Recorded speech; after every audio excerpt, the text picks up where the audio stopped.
Yahweh, Yahweh, batela mikongo. Yahweh, Yahweh, benisa mikongo. Yahweh, Yahweh, batela mikongo.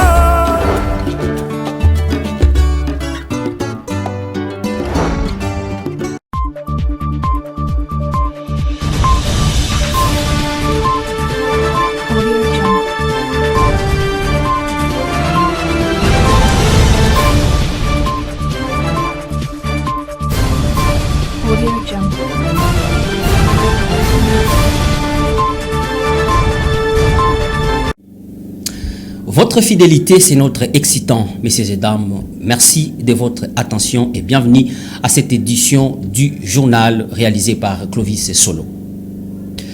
Les mouvements citoyens luttent pour le changement. Lucha exige le départ du directeur régional de la Régie des eaux Congo central. Il a projeté un sit-in le vendredi 28 mars 2025 devant le bâtiment administratif de cette entreprise de l'État. Selon ces mouvements citoyens, Théodore Kabea a montré ses limites sur la pénurie d'eau qui frappe la ville de Matadi. Qu'est-ce qui est à la base de cette difficulté d'approvisionnement en eau potable? Les détails dans ces dossiers. S'approvisionner en eau potable est un véritable casse-tête pour une catégorie des habitants de la ville de Matadi, chef-lieu de la province et du Congo central en général. Chaque jour qui passe, des femmes sont visibles dans des rues, munies de bidons jaunes à la recherche d'eau, pendant que dans d'autres coins de la ville, l'eau coule avec facilité. Plusieurs coins stratégiques des quartiers populaires sont soumis au délestage, notamment Kassou, Biwewe, Mikondo, Kintwadi, Mvoadou, pour ne citer que cela. Sur 7 jours que compte la semaine, l'eau ne jaillit qu'une seule fois, soit le mardi et mercredi pour les uns, jeudi et vendredi pour les autres. Dans d'autres parties de la ville, les robinets sont devenus des simples fantaisies. Cette situation déplorable a été plusieurs fois condamnée par la population, malheureusement en vain. On est desservi en eau qu'une fois la semaine, soit le mercredi. Cependant, les travailleurs ne œuvrent pas pour attendre que l'eau coule dans les robinets. Après avoir puisé de l'eau le mercredi, les dames doivent économiser la quantité puisée pendant 7 jours.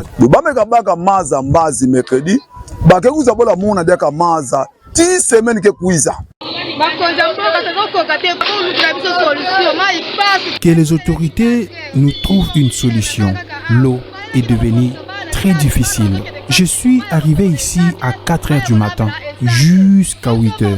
Les enfants devaient aller à l'école, mais ils ne sont pas partis faute de manque d'eau à la maison. Il n'y a ni d'eau pour se laver, ni d'eau pour la cuisine. En plus, nous payons les transports pour ramener ces eaux à la maison. Par exemple, maintenant, le chauffeur m'a demandé 5 000 francs congolais pour le transport, mais je n'ai que 3 000. Interviewé en 2024 par notre rédaction, le directeur régional Régie des eaux Congo central, Théodore Kabea, avait à son temps brossé la situation qui prévaut au sein de son entreprise. J'ai trouvé un programme de rationnement que vous avez qualifié ici de délestage qui a été instauré depuis 2021. Pourquoi? Il y avait une population donnée à Matadi qui recevait l'eau suivant ce qu'on avait conçu comme usine à l'époque. Parce que les usines ont une capacité pour répondre à un besoin. Et après un temps, avec l'accroissement de la population, il faut envisager agrandir ou construire d'autres infrastructures. Mais depuis un peu plus de 30 ans d'ailleurs, on n'a pas fait ce travail-là. Les quelques travaux que l'on a eu à faire ici à Matadi, c'était juste des travaux de réhabilitation. On a réhabilité ce qui existe mais on n'a pas augmenté la capacité. Il nous faut aujourd'hui ajouter la capacité d'eau. Parce que quand nous faisons nos calculs statistiques, il y a approximativement un déficit de 21 000 mètres cubes d'eau par jour qu'il faut avoir. C'est toute une usine à construire. C'est pour cela, sur 60 000 mètres cubes d'eau à produire par jour, on n'a que 39. On ne s'est pas donné 39 à tout le monde. Comme ça qu'il y a ce système-là pour dire aujourd'hui on oriente dans telle direction, demain on oriente dans telle autre direction, pour qu'on ait quand même de l'eau, un peu d'eau pour tous comme on dit. Face à cette crise d'eau que connaît la ville de Matadi, le mouvement citoyen Lucha veut la tête du directeur région de la Régie des eaux. Il réclame son départ. Pour ce faire, Il organise un sit-in devant le bâtiment administratif de cette entreprise de l'État le vendredi 28 mars 2025. Nous avons besoin de l'eau.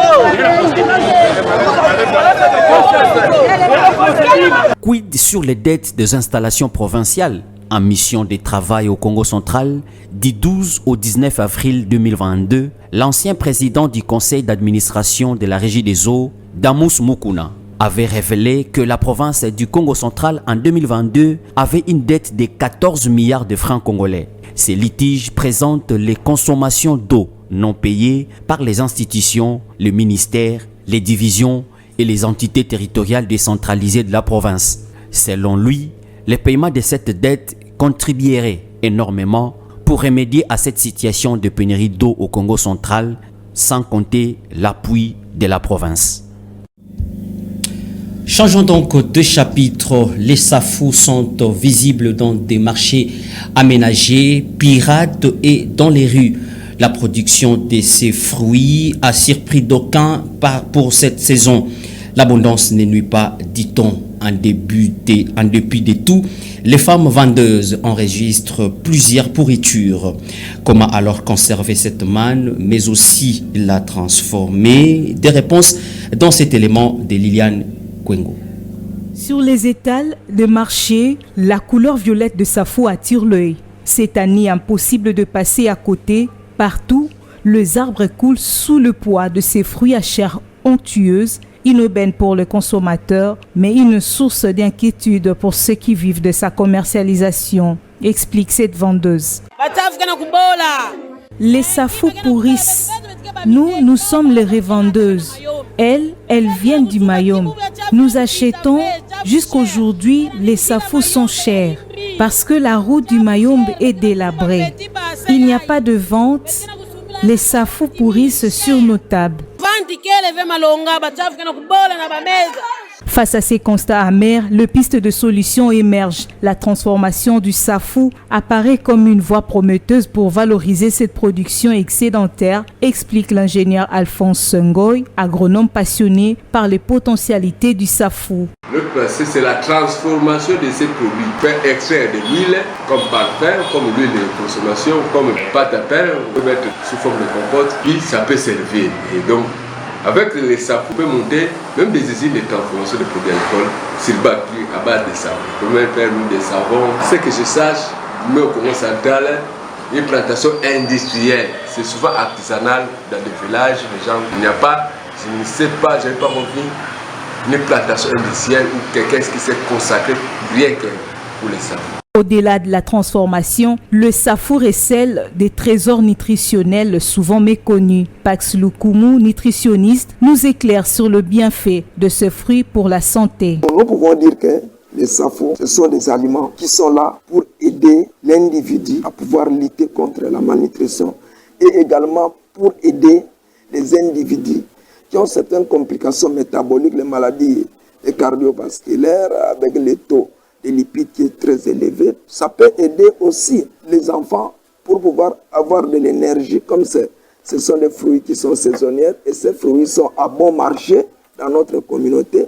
Au lieu qu'on aille acheter, je ne sais moi quoi, avec beaucoup d'argent, mais avec un peu de SAFU, on peut lutter également contre la malnutrition auprès de nos enfants. L'abondance des SAFU cette saison est donc une lame à double tranchant. Si elle offre une opportunité de se régaler à moindre coût, elle met en lumière les défis de la conservation et de la transformation.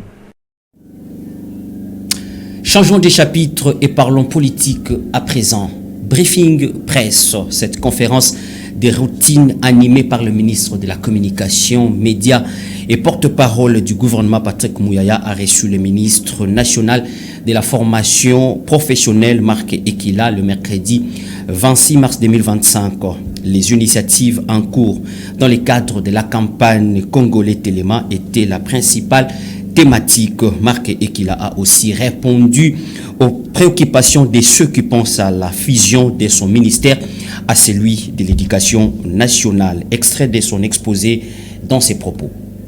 Le chef de l'État a instruit aux membres du gouvernement de pouvoir non seulement s'occuper des conditions de vie des militaires eux-mêmes, mais aussi des dépendants des militaires. Et nous avons pensé dans le cadre du ministère de la formation professionnelle, intégrer l'aspect de la formation, des formations, des sessions de formation gratuite des femmes et des enfants des militaires dans le cadre de vastes programmes de formation gratuite lancés par mon ministère. Et à ces sujets-là, nous avons déjà eu 2 vagues. La première vague, nous l'avons lancée déjà le 15 février. Nous avons lancé des sessions de formation gratuites dans le cadre du programme global du gouvernement. Nous avons lancé en faveur de 5000 apprenants. Nous avons eu à réserver 1500 pour les dépendants des militaires, enfants et femmes. Et aussi, nous avons lancé une autre campagne spécifique cette fois-là, dédiée essentiellement aux enfants ou aux dépendants des militaires, si vous voulez. Et cette fois-là, ça sera 5 phases de 2000. Donc, dans une échéance assez brève, nous comptons atteindre 10 000 enfants des militaires qui seront bénéficiaires des sessions gratuites de formation professionnelle. Nous avons déjà commencé à effectuer les descentes et je voudrais ici préciser le deuxième aspect de ces sessions de formation gratuites consistant à descendre dans les cas militaires pour identifier des sites ou pour les centres à réhabiliter ou à construire est une instruction vraiment bénie directement de son Excellence, Monsieur le Président de la République. Et dans la ville de Kinshasa, je suis d'ailleurs heureux de l'annoncer, après avoir identifié 23 camps dans la ville de Kinshasa, dans les 2-3 semaines qui vont suivre, commencer les travaux dans 3 camps militaires, à savoir les camps Kabila, les camps Kokolo et puis les camps Tchatch. Ça ne va pas s'arrêter à Kinshasa. Donc Kinshasa est considéré comme une phase pilote justement. Donc nous allons déployer nos équipes en province. Monsieur le ministre, beaucoup de gens pensent que votre ministère devrait être fusionné au ministère de l'enseignement. Je voudrais savoir quels sont aujourd'hui les éléments à votre possession qui peuvent éclairer les Congolais. Depuis mon accession au ministère, je suis en train de me vertuer pour démonter la nette distinction entre le ministère de la formation professionnelle et le ministère de l'enseignement primaire, secondaire, aujourd'hui, l'éducation nationale. Si j'ai bien compris, vous me dites, mais moi je ne suis pas pour la fusion. Moi je suis justement pour la séparation nette. Je vais prendre quelques secondes pour vous démontrer que ce sont 2 ministères différents. Prenons dans le secteur aéronautique. Vous ne trouvez pas ça, l'enseignement classique. Le métier aéronautique, c'est-à-dire le pilote, les stewards, les hôtesses, les chefs d'escale, les techniciens d'escale, vous ne trouvez pas ça là-bas. Parlons du projet de développement local de 145 territoires. La province de l'Ituri a réceptionné une bâtisse dépluisse le mardi 25 mars 2025. Il s'agit du bâtiment administratif du territoire de Mahagi. Suivez. Initié en 2022 par le président de la République Félix Tshisekedi et lancé en 2023 et 2024 sur toute l'étendue du territoire national, le projet de développement local des 145 territoires poursuit son plan d'exécution en dépit de quelques contraintes. Bien que sous état de siège, la province de l'Ituri vient d'inscrire une bâtisse dans son actif. Il s'agit du bâtiment administratif du territoire de Mahagi. La cérémonie de la réception provisoire de cette infrastructure s'est déroulée au chef-lieu du territoire en présence de l'autorité locale, le colonel Jacques Dissanola. C'est ici l'occasion de rendre les hommages les plus déférents au chef de l'État, son Excellence Félix Antoine Tshisekedi Tshilombo, pour sa vision pour le progrès et le bien-être des communautés en partant du Congo profond au cœur des priorités nationales. De son côté, les délégués de l'agence d'exécution du projet dans cette partie du pays, BESECO, a peint les tableaux des ouvrages dont la province de l'Ituri est bénéficiaire. À Mahagi, il y a 19 projets, dont 12 écoles, 6 centres de santé et un bâtiment administratif réceptionné ce jour et mis en œuvre par l'entreprise New As Building. Rappelons par ailleurs que le Congo central a aussi bénéficié quelques ouvrages, bien qu'à ce jour, le nombre exact de bâtisses réceptionnées n'est pas publié par la cellule d'exécution des financements en faveur des États fragiles, CFF en sigle, l'agence de pilotage du projet dans la partie ouest de la RDC. Notons que le gouvernement congolais s'apprête pour le lancement imminent de la deuxième phase de ces projets du président de la République, Félix-Antoine Tshisekedi Tshilombo. Dans la page continentale au Niger, 20 mois après son coup d'État contre le président Mohamed Bazoum, le général Abdourahmane Tiani a été investi président pour au moins 5 ans lors d'une cérémonie le mercredi à Niamey. Il a également été promu au rang de général d'armée. TV5 Monde. 20 mois après son coup d'État contre le président Mohamed Bazoum, le général Abdourahmane Tiani a été officiellement investi président de la République du Niger ce 26 mars 2025. Une cérémonie au cours de laquelle la charte de la refondation a été promulguée. Le chef de l'État vient de promulguer cette charte. Elle consacre, entre autres, le principe d'un recours au référendum populaire pour permettre au peuple de s'exprimer sur tout projet d'installation de bases militaires étrangères dans notre pays. Cette charte fixe également la durée du régime au pouvoir à 5 ans minimum, une période modulable en fonction notamment de la situation sécuritaire du pays. Au cours de la cérémonie, Abdourahmane Tiani a été promu au grade supérieur à titre exceptionnel. De général de brigade, il est passé général d'armée, le plus haut grade dans l'armée nigérienne. Tous ces engagements ont été reconnus par la nation qui a récompensé les qualités intrinsèques d'un soldat dévoué, connu dans les rangs des forces armées nigériennes pour son sens élevé du devoir, sa probité et sa dignité. Permettez-moi de dire que je reçois cette distinction avec beaucoup d'humilité et de reconnaissance envers le Niger et son peuple. Et sachez que je tâcherai d'être à la hauteur de la confiance ainsi placée en moi. À l'issue de la cérémonie, le général Abdourahmane Tiani a procédé à la signature d'ordonnances portant notamment sur la dissolution des partis politiques et l'amnistie de prisonniers politiques et militaires. Fin de cette édition du journal, messieurs et dames. Merci pour vous de l'avoir suivi. Au revoir.